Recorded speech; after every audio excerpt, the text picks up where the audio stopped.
पादः अथ योगानुशासनम् योगश्चित्तवृत्तिनिरोधः तदा द्रष्टस्वरूपे अवस्थानम्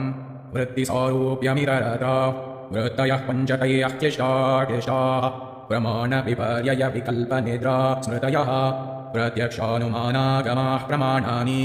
विपर्ययो मिथ्याज्ञानमतद्रूपप्रतिष्ठम् शब्दज्ञानानुपाती वस्तुशून्यो विकल्पः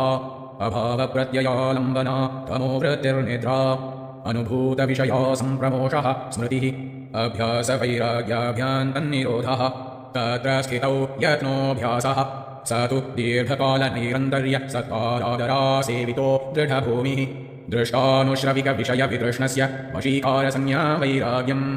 तत्परं पुरुषख्यातेर्गुणवैतृष्ण्यम् वितर्कविचारानन्दास्मितारूपानुगमात् सम्प्रज्ञातः विरामप्रत्ययाभ्यासपूर्वः संस्कारशेषोऽन्यः